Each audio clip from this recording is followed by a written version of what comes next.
कस्बे में एक विधवा अंधी औरत रहती थी। उसका एक बेटा था जिसके पालन पोषण की सारी जिम्मेदारी उसके कंधों पर थी। वह अपने बेटे को पढ़ा लिखा कर एक बहुत बड़ा आदमी बनाना चाहती थी, इसलिए उसने उसका दाखिला कस्बे के सबसे अच्छे स्कूल में किया। वह दिन रात मेहनत करती ताकि बेटे की स्कूल की फीस दे सके।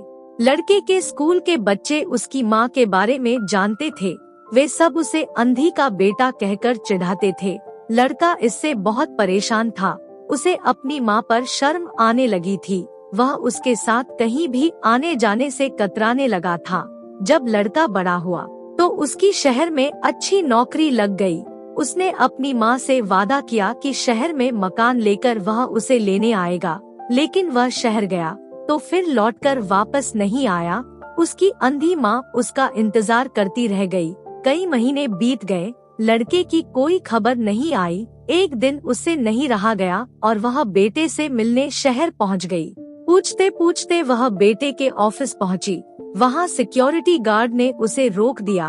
अंधी औरत ने गार्ड को अपने बेटे का नाम बताया और बोली कि उससे जाकर कह दो कि गांव से कोई मिलने आया है। गार्ड ने जाकर उसके बेटे को बताया। बेटे ने ऑफिस की खिड़की से देखा तो उसे अपनी माँ गेट के बाहर खड़ी नजर आई। वह ऑफिस में सबके सामने अपनी माँ की वजह से शर्मिंदा नहीं होना चाहता था। उसने कहला दिया कि वह ऑफिस में नहीं है। अंधी औरत वहाँ से चली गई। शाम को वह लड़का ऑफिस से घर जाने के लिए निकला। रास्ते में एक जगह काफी भीड़ जमा थी।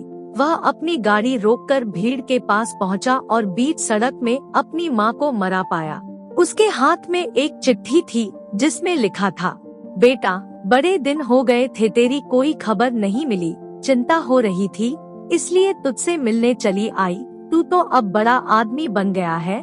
तुझसे मिलना अब शायद मुझ गरीब की किस्मत में नहीं, लेकिन मैं बहुत खुश हूँ तेरे लिए। तूने अपना ही नहीं मेरा सपना भी पूरा किया। मलाल है कि तेरी तरक्की देख नहीं सकती। काश बचपन में तेरी आंखों में सरिया न घुसा होता और मुझे तुम्हें अपनी आंखें न देनी पड़ी होती, तो तेरी तरक्की अपनी आंखों से देखकर सुकून से मरती। तेरी अंधी माँ। ये पढ़कर लड़का फूट फूट कर रोने लगा। जिस अंधी माँ पर उसे शर्म आती थी, उसने उसके लिए कितना बड़ा बलिदान किया था।